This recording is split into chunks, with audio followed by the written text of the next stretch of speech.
I never thought my cousin Sean would be the one to betray me so completely. Growing up, we were practically inseparable, our bond formed by shared troublemaking, and the strange sense of kinship that blossoms when kids from two broken households hang on to one another for solace. Sean's mother was my mom's sister, so we were blood relatives through and through, but the lines between cousin and best friend were always blurred. It was a running joke in our small neighborhood that wherever you saw me, Ethan, you'd see Sean lurking within shouting distance. Our older relatives shook their heads at how we fed off each other's impulses. If we got in trouble, we did it together.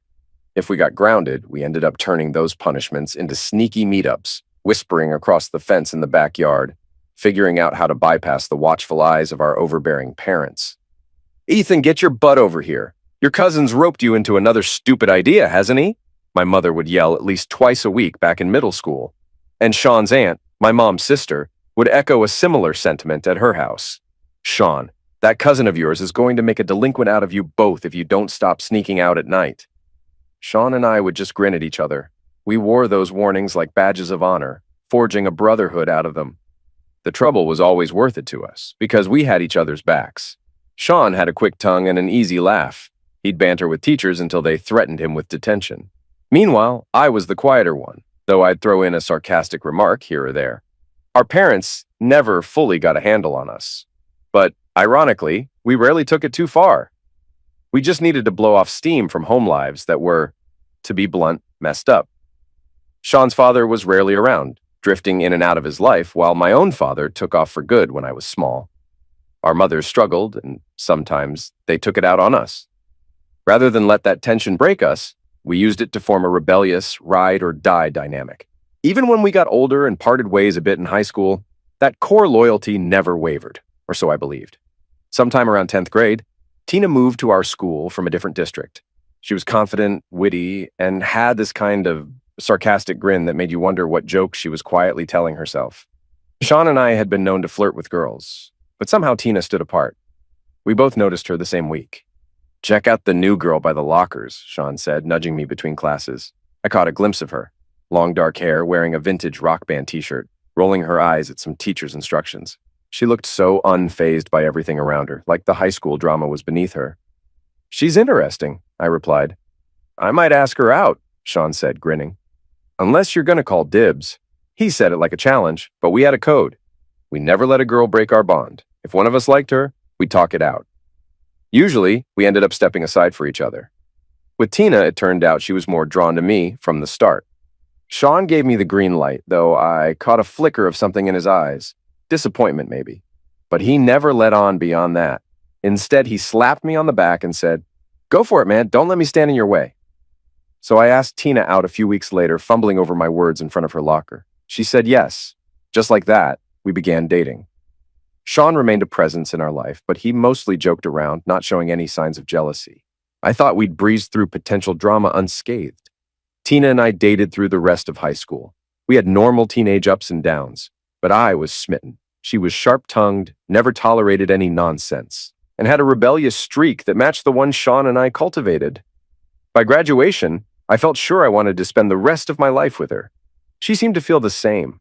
Sean stuck by us as a close friend, though he sometimes teased me about settling down too young. I teased him back about how he'd never find someone who could handle his wisecracks. But as it turned out, Sean did find someone eventually. Maria. More on that later. In our mid-20s, Tina and I made it official. We had a decent-sized wedding, our families crammed into a rental hall with garish wallpaper. Sean was my best man. During the ceremony, I recall him standing behind me, occasionally giving me a half smile I interpreted as pride and excitement. But now, looking back, I wonder if it wasn't a grin of someone harboring a smug secret. When the priest pronounced us husband and wife, I felt like I'd achieved something monumental. My mother cried tears of joy, and my aunt gave me a shaky hug, muttering, "I always knew you'd turn out all right." Sean clapped me on the shoulder. "Congrats, buddy," he said, leaning in. "You got yourself a good one." I laughed, too caught up in the moment to notice anything amiss. If only I'd known what truly happened that day. We started our life in a little rental house on a tree-lined street. Tina found a job as an office coordinator for a marketing firm, while I jumped between a few gigs before settling in a decent position at a logistics company. Money was tight at first, but we managed. Sean, meanwhile, was traveling a lot for work. He eventually met Maria, a driven entrepreneur who owned her own small business. They got married a few years after us in a smaller but still lovely ceremony. On weekends, we'd have double dates, barbecues, or watch football. I always treated Sean as a brother and Maria as a sister. Sometimes I'd notice little looks Sean and Tina exchanged, but I chalked it up to the closeness we all shared. Time went on. Sean got busier. Maria's business expanded quickly, and he began working for her. They thrived, financially at least. Meanwhile, Tina and I had occasional spats, mostly about finances or the fact that we were trying to have a baby and couldn't conceive. She got moody. I tried to be supportive. Sean hardly visited alone anymore, so I assumed any weird vibe between him and Tina had vanished. One evening, a Wednesday, I was supposed to meet my neighborhood buddies at the park for a quick workout and pick up basketball. But a freak storm blew in earlier than forecasted, soaking us all. I headed back home, arriving nearly 2 hours ahead of schedule. When I walked into the living room, I noticed 2 wine glasses on the coffee table, fresh stains of red at the bottom. Tina popped in from the kitchen, eyes wide. "Oh, hey," she said, her voice catching for a second. "You're early." My gaze flicked to the glasses. "Weather ruined the game," I replied. "What's with the wine? Were you entertaining someone?" She fumbled. Yeah, actually. Maria stopped by for a quick chat. You know, she was in town suddenly." She waved her hand in the air as if that sealed the explanation. But I knew for a fact Maria was overseas on business. She had posted about it on social media, we'd all heard.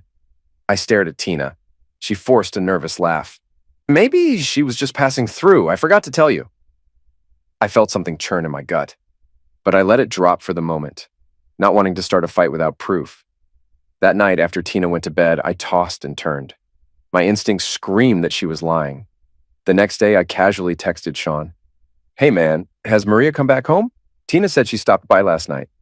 Sean replied instantly, "No, she's still in Europe for a few more weeks. Why?"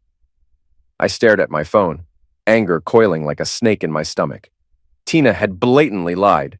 The only reason that made sense was an affair. My mind whirled to the possibility that maybe Sean himself had been the visitor, but I didn't want to accuse my own cousin and best friend without evidence. That evening, I confronted Tina in our kitchen, my voice trembling more than I'd have liked.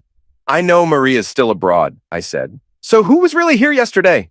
She burst into tears, almost on cue. Listen, I'm not cheating," she sobbed, before I even mentioned the word. "I lied about Maria because I was scared you'd judge me for something else. I've been seeing a therapist about my depression, and we sometimes do sessions here. I panicked and said Maria dropped by." I narrowed my eyes, trying to keep my voice steady. "Why would you lie about therapy?" Tina wiped her cheeks. "You always said you didn't believe in depression. I've overheard you complaining it's overdiagnosed. I got so afraid of you mocking me that I lied, okay? I'm sorry." It's true I had once made some offhand remarks about how sometimes people label themselves depressed too easily, but I'd never ridiculed legitimate mental health issues. Still, Tina sensed that might be the wedge to throw me off. I asked, "Why mention Maria, though?" She shrugged. I panicked. It was the first name that popped in my head. "If you don't believe me, talk to Sean. He knows. I confided in him." My suspicion deepened. I called Sean later that night while sitting on the back porch. He confirmed it all in a calm, steady tone. "Yeah, bro, she's been really down about not conceiving. She was worried about telling you, so she came to me. I told her to be strong but keep her therapy private if it made her more comfortable. Don't push her, okay?" It sounded suspiciously rehearsed. But I had zero proof, and Tina stuck to her story. My mind reeled. Was she telling the truth? Was I just being an insecure jerk? I didn't want to crush her if she was genuinely dealing with depression. So I decided to take a cautious approach. I installed hidden cameras in our living room, kitchen, and the hallway. Nothing elaborate, just small motion-activated devices. I rationalized it by telling myself if I was wrong, I'd see no suspicious activity and remove them. Weeks passed with nothing incriminating. Tina didn't host any more therapy sessions at home, or if she did, they weren't caught on the cameras. She seemed calmer than ever, which made me feel like maybe I'd overreacted. But I kept the cameras running, just in case. Eventually, I found something. One lazy Saturday, while Tina ran errands, I skimmed through the stored footage. I came across a clip from a day Sean visited. We hung out in the living room, joking about old times. Then I left to rummage in the garage for a board game. On camera, the second I was gone, Sean headed to the kitchen. He and Tina bickered in hushed tones, though the audio was faint. I pressed the volume higher. You gotta handle your side, Tina hissed. I can't keep stalling Ethan, Sean whispered. Relax. Maria's about to finalize some share transfers in her company. Once that's done, I'll file for divorce. Then you can ditch Ethan and we'll do this our way. Tina put her hands on her hips. It's been months. I'm tired of sneaking. You said I should wait to divorce Ethan after you took care of your business with Maria. I've done everything you wanted. Lied about the therapist. Lied about everything. So do it. They ended the tense exchange by falling into a passionate kiss. My blood ran cold as I watched. Moments later, Sean calmly waltzed back into the living room, and I returned from the garage, all smiles, clueless about the betrayal a mere minute earlier. My vision blurred with rage and heartbreak. My own cousin, the one who used to knock on my bedroom window late at night so we could play video games, was sleeping with my wife behind my back. Not only that, they had a scheme involving him divorcing Maria for her company shares, and Tina divorcing me afterward, presumably so they could unite and enjoy the spoils. I felt sick. Hours passed as I stared at the paused video. Part of me wanted to drive to Sean's place and deck him. Part of me wanted to storm upstairs and curse Tina out, but I decided to be strategic. If they were cunning enough to plan it like this, I needed a plan of my own. First, I reached out to Mariah. We were never super close, but she was family by marriage. She deserved to know. I sent her a message. We need to talk, privately. She agreed to meet me at a quiet coffee shop one afternoon. When she walked in, her hair was pulled back in a neat ponytail, and she had that poised, businesslike posture she always carried. "What's going on, Ethan?" she asked, concern in her voice. I slid my phone toward her. "Watch this." I queued up the recorded segment, bracing myself for her reaction. She stared at the screen, cheeks blanching as she saw Sean and Tina in the kitchen. By the time the video ended with them kissing, her hands shook so badly, she nearly dropped the phone. "Those bastards," she whispered, blinking rapidly to hold back tears. I had suspicions, but nothing concrete. Sean started pushing me to sign over certain shares of my business. He claimed it was for tax reasons, and then he'd pay me for them eventually. Something felt off, but I never thought he and Tina... She trailed off, chest heaving with anger. I can't believe he'd stoop this low. "And your wife." "I'm so sorry, Ethan." I shook my head. "Don't be. I'm sorry you have to see this. He's conning both of us." She inhaled deeply, struggling to regain composure. "Then let's take him down. I'm divorcing him." I refuse to let him walk away with what he's trying to steal. We spent hours mapping out a plan. I offered to gather more evidence if needed, but she said the footage was enough to establish infidelity. She had top-tier lawyers on speed dial. Sean would be blindsided. Meanwhile, I decided to let them think I was still clueless, giving Maria time to finalize her legal strategy. Once she was ready, I'd file for divorce from Tina and ensure she walked away with next to nothing. "We'll corner them from both sides," Maria said, her eyes blazing with cold fury. "They won't see it coming." I nodded. "I just want them to pay for all the lies, especially Sean. He was more than a cousin to me." Her voice was gentle. "You have me in your corner now. We'll figure it out." Over the next few weeks, Maria served Sean divorce papers. He panicked, apparently not expecting it to happen so soon. She refused to disclose the real reason behind it in the official documents, but she let him know privately, "I've got proof you were unfaithful." She threatened to drag his name through the mud in court if he challenged her or tried to fight for half her business. Sean relented, playing along for a minimal settlement. Maria didn't want to be petty with lawsuits if she could get him to sign away any claim to her company. She gave him a smaller sum of money just to expedite the process. He agreed, on the condition that she keep it quiet for now. He must have thought it gave him time to spin a new plan with Tina. They apparently were counting on the money he'd get from Maria, though it turned out to be less than he'd hoped. Meanwhile, I pretended life was normal, going to work, coming home to Tina. She had no clue about the cameras, no clue I'd talked to Maria. I started hiding my finances, funneling a large chunk of savings to my mother's account. I told my mother, "Just hold on to it, I'll explain later." She sensed something was off, but trusted me enough not to pry. Tina was initially perplexed by my sudden lack of interest in her routine, but I masked my anger with a calm indifference. If anything, she seemed relieved that I wasn't snooping around. It never occurred to her that I already knew everything. One afternoon, about a week before I planned to drop the divorce papers on Tina, I got a call from an old friend, Paul. We hadn't spoken in months, so I answered with curiosity. "Hey man, long time no talk," I said, stepping outside onto the porch. Paul sighed heavily on the other end. "Ethan, listen, I just heard from a mutual friend that you and Tina might be splitting up. News travels fast, I muttered. Yeah, we're not good. He cleared his throat. I'm sorry. Look, I'm calling because there's something you should know. I've been holding it in for years. Alarm bells chimed in my head. What is it? Paul paused, then spoke in a shaky voice.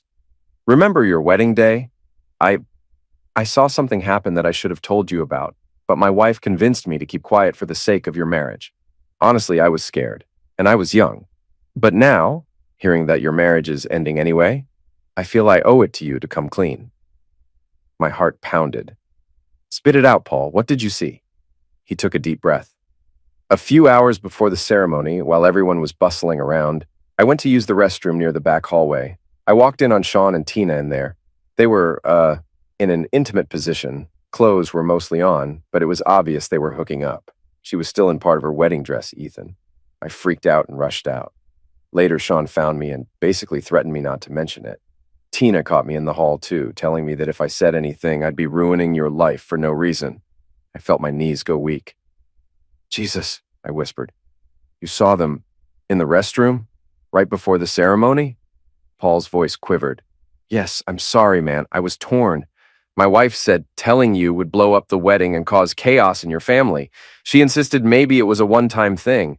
But now that it's all unraveling, I can't keep quiet. You deserve the truth. My jaw clenched so hard it hurt. Paul, I said, trying to keep steady. Thank you for telling me.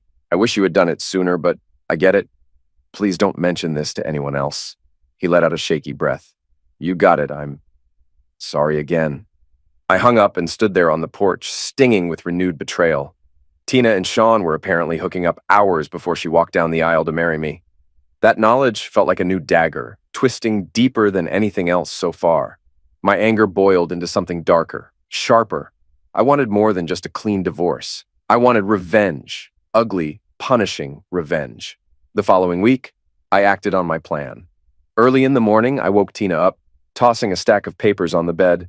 She stirred groggily. What's that? She mumbled. Divorce papers, I said calmly. Sign them. She blinked, fully awake now. What are you talking about? I'm done, Tina, I said, voice icily controlled. We're getting divorced. She stared at me, probably expecting some dramatic confrontation about therapy or not being able to get pregnant. Instead, I gave her no explanation. I let her flounder. You can't just drop this on me at sunrise, she snapped. What the hell, Ethan? I shrugged. It's happening. You can sign amicably or we can go to court and fight about it, but I promise you, I'll come out on top. Her eyes flashed with panic, but also I saw a glimmer of relief, as though she'd been waiting for this. She tried to muster some protest. If this is about me not getting pregnant, that's unfair. You're bailing on me. It's not about that, I interrupted. I just don't love you anymore. She narrowed her eyes. Fine, she said, sounding suspiciously calm for someone losing her marriage. Send me the papers when they're finalized. I'll consider them. 2 days later, we hammered out a settlement that heavily favored me, thanks to my hidden finances. She walked away with a modest sum. I kept the house. She barely contested it, likely hoping Sean would soon deliver on his big promises. I could practically see the gears in her head turning. Great. Now I can be with Sean. They must have imagined themselves living happily ever after, supported by whatever money he'd gleaned from Maria. Except Sean's chunk of Maria's business was far smaller than he'd planned, because Maria had locked him out.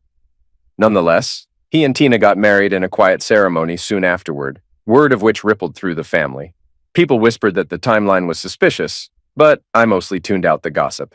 Things took a twist when Tina announced she was pregnant, passing around speculation that it might be mine. She even called me up one evening, speaking in a near taunting tone. Ethan, you know how timing can be fuzzy. Maybe this baby is yours. Don't you want to be sure? I pressed my phone closer to my ear. Don't try to pin that on me, I said coldly. If you really believe there's a chance, we'll do a DNA test once the baby's born. Until then, don't contact me about it. She huffed. You're a real piece of work, Ethan. Look who's talking, I snapped, ending the call. Months later, the baby came. The paternity test proved I wasn't the father. She tried to guilt me anyway, maybe fishing for some form of child support. But I slammed the door on that conversation. I owe you nothing, I told her, absolutely nothing. She cursed at me, called me a heartless bastard. After hearing about her and Sean hooking up on my wedding day, I felt no sympathy. As the weeks passed, my anger didn't subside. If anything, the friend's revelation about that pre-wedding fling ate at me constantly. I realized I wanted a more tangible revenge. Divorcing Tina had cut her off from my life, yes. But Sean's betrayal demanded a stronger response. He was the one who had once been my closest confidant, and turned around to do the most disgraceful thing possible. I became single-minded in my pursuit of punishing him. I started reaching out to old contacts, searching for someone who could orchestrate a coincidental confrontation, a beating that wouldn't be traced back to me. Eventually, I connected with a guy named Lucas, an acquaintance from high school who'd fallen into a rough biker crowd. Lucas and I had parted ways after graduation. He was known to handle messy work for cash, no questions asked. He picked up my call on the second ring. "Yo, Ethan, long time," he said. "Didn't expect to hear from you." I cut to the chase. "I have a job for you. I want to teach someone a lesson, and I need deniability." He let out a laugh. "Oh, you're looking for trouble, huh? This about money or payback?" I clenched my jaw. "Payback?" I said. "He's family, but he crossed a line." Lucas's tone turned serious. "If you want me and my guys to handle it, we need details. We ain't murderers, so if you want him gone for good, that's not our game. But if you want him roughed up, maybe a hospital stay, we can do that." I exhaled. "I just want him in pain. He needs to know not to mess with me again. I don't care if he's laid up for a while. Don't kill him, though." Lucas's voice held a hint of dark amusement. "Hospital it is. Send me info on his routines, what car he drives, usual routes. We'll coordinate a road rage incident. That's usually easy to stage." I felt a surge of adrenaline. "Fine. How much?" He named a sum that made me wince, but I didn't flinch.